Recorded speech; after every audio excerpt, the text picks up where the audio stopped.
Hello, and welcome to another episode of Color Commentary. My name is Glenn Whitmore, and I'm a 30-year plus veteran of the comic book industry. In this series, I review and reminisce about an old comic I colored, and this series is sponsored by Captain Clockwork, the greatest hero of all time, now available on captainclockwork.bigcartel.com. And go check it out because I think you'll really enjoy it, especially if you like Darwin Cook-esque retro superhero type action. I think you'll get a. I think you'll really enjoy it. Anyhow, this week, this this episode is dedicated to Adventures of Superman 458, and this is a memorable comic for me that I colored because it was the first and one of the probably the only time I colored Klaus Jansson's inking. So we take a look at the cover. It's a green cover with purple drop shadow and white lettering on the logo. And Jerry Ordway drew it, inked it, and it looks like there were some K-tones used on Jimmy's suit here. Otherwise, Superman in his glorious primary colors. Straight cyan on the corner figure, but a little bit of magenta in the uniform, in the tights in the main image. So anyway, great classic Jerry Ordway image. And this issue was penciled by Dan Jurgens, I think, and inked by Klaus Janson. And it's a riff on Jimmy Olsen becoming Elastic Lad in the post-burn Superman mythos. And anyhow, I really enjoyed this issue, and I liked Klaus Janson's inking, but this was the first time I got to see it in black and white, and when I got the Xeroxes to do the color guides, and it was kind of a revelation for me. I really started to appreciate his line work and his approach. Which was different from the Brett Breedings and the Dennis Jankeys of the world. You know, more of a kind of a thin, almost kind of a scratchy Dick Giordano-ish school of inking. So it was, it was fun, and it worked, and it printed really well on the newsprint, and I didn't have to really do much with it, and I didn't go too crazy with the neutrals, I don't think, but you can see here. Mike Carlin always encouraged me to do transitions with the color, even though they would be flat. Again, here's YR50, YR25, and straight Y100. And then the Daily Planet letters in pale yellow to pop it out. And cooler colors in the background, cooler pastels. And then we go inside and solid 100% cyan on the background and solid cyan on the figure. So this shadow here made it seem like this in this panel that the foreground was more in shadow, and then everything in the background was lit. And and I knocked again. There I go with the knockouts.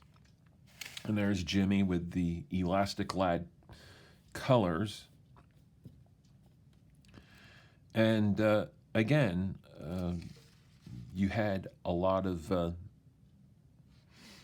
You didn't have many colors to work with. You only had 64 total colors. So, again, with the knockouts, with these foreground figures, bringing the attention to the main characters, and just good, basic, solid colors. Pale orange, You know, I just to kind of indicate maybe like a wood floor. You know, a lot of these simple color choices were just simple shorthand uh, for things. Okay, so but this was fun. Like B50 for the background, but B25 on the figures in the mirror, and then you had this main character here in the panel in strong pinks. So magenta, and then 25% magenta on the other part of the leotard. But Jimmy had to pop out. He was like one of the main characters in the story, and he was Elastic Lad, so I had to arrange my colors accordingly so that he popped out. And of course, he looks ridiculous normally in this purple and green, but he was Elastic Lad, so. And but Klaus Janson was this is where I really started to appreciate his inking. And Dan Jurgens is the kind of inker that, or kind of penciler, whatever inker you put over him, again, that inker dominates the look. So put Jerry Ordway over him, it looks like Jerry Ordway's drawing. You put Brett Breeding, it looks like Brett Breeding's drawing, etc. Here we go. We get to page 5. George Perez plotted this story, as I see.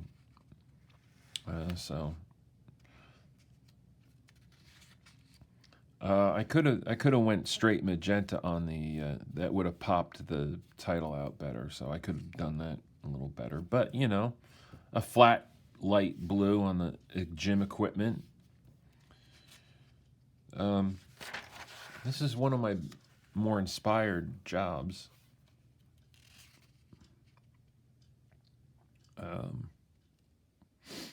Sometimes I would keep the scene if this workout room was all blues, I would keep, and the floor was orange, I would just keep it throughout, just to make it for consistency's sake.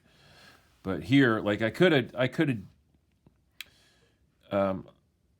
put yellow in the background, but she already wore yellow. So she was already wearing a yellow part of her workout outfit. So anyhow.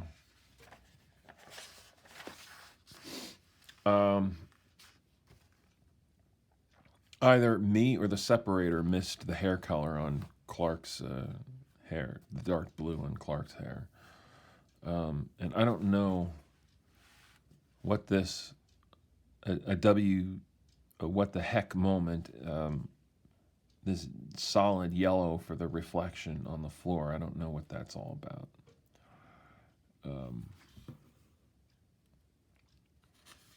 But for some reason, because I was really digging Klaus Janson's inks on this, and the way he spotted blacks, and the way his line work, and I just saw some real beauty and a real piece of art, and it was I was able to keep it really simple. So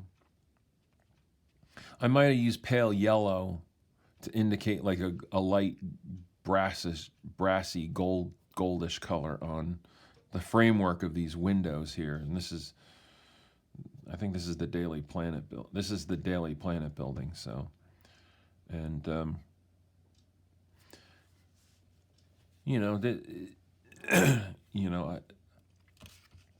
again, my approach should be, let's keep it to primary and secondaries and leave the tertiaries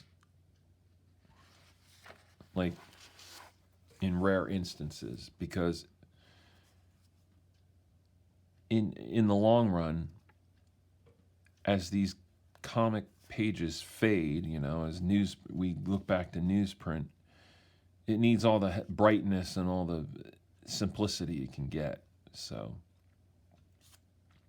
like, it was okay for these buildings to be in grays and purples, Superman still pops out, and he's the star. You know, here I go again with knockouts on side figures. Um, but this was like one of my early fun, memorable jobs. I'm still really just have a honeymoon feeling with this whole coloring Superman gig. Um, Here I go with the multicolored sound effects, to indicate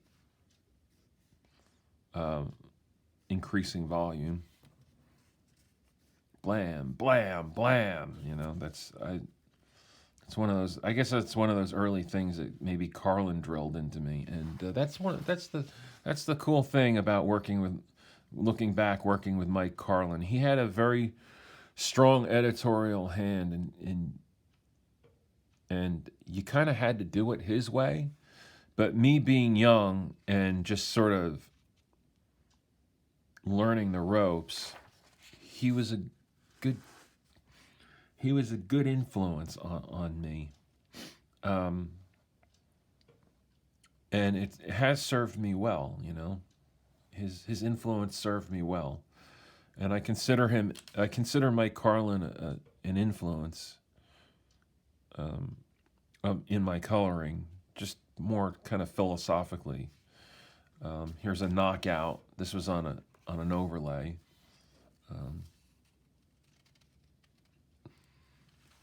So,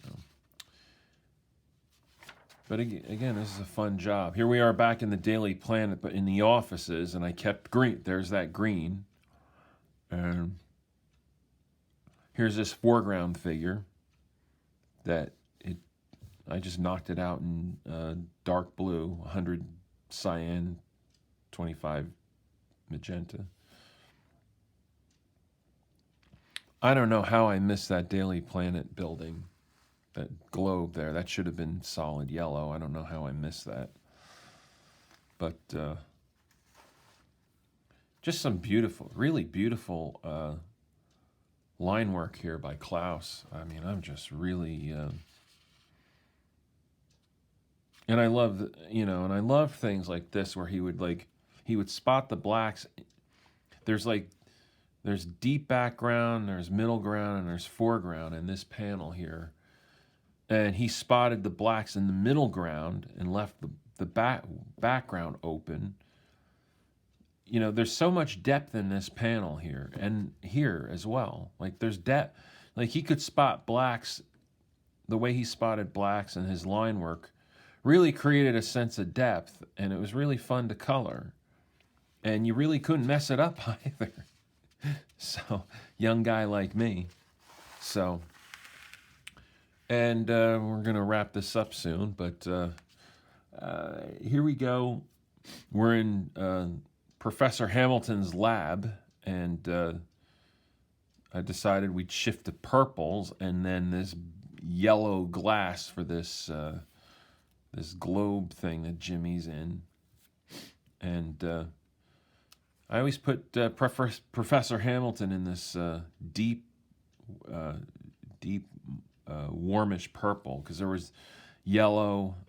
There's probably like 25% yellow, 50% cyan, and 100% magenta in that. Kind of an odd color for a guy to be wearing in the real world, but that was his color. I just made it that color. I just decided he would be that color. So anyhow,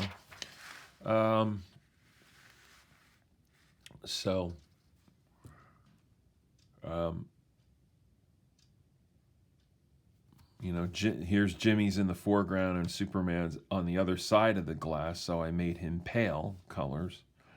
And then here's some knockouts. I knocked out Jimmy in yellow because he's in that yellow globe, and then I knocked Hamilton and Superman out in blue. But I loved a job like this, and I wish comics could look like this, or I think a lot of publishers would do well to go to at least like a rougher paper stock and to have draftsmanship like this, where you can just spot nice solid colors and have them saturate into the page. Color knockouts on this grid here.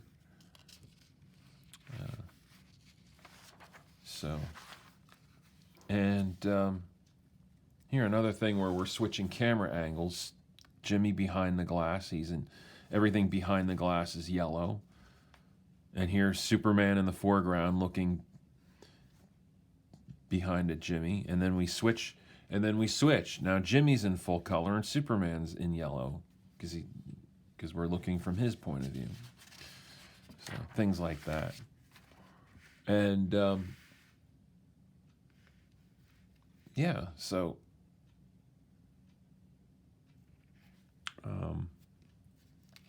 again, real solid job. Had fun with it. You know, even panels like this. I mean, yeah, it's kind of strange to throw magenta, knock out the stuff in magenta. And I don't know how his shirt. That's definitely a mistake. And I don't know how that happened. I'd have to look at the color guides, but and there we go. There's the final page. So again, Adventures of Comics, Adventures of Superman, number 458 from September of 1989, cover date. Smash that like button, subscribe to the channel, and I'm going to be doing more reviews of old comics I colored. Thank you for joining, and hope to talk to you and see you soon on this channel.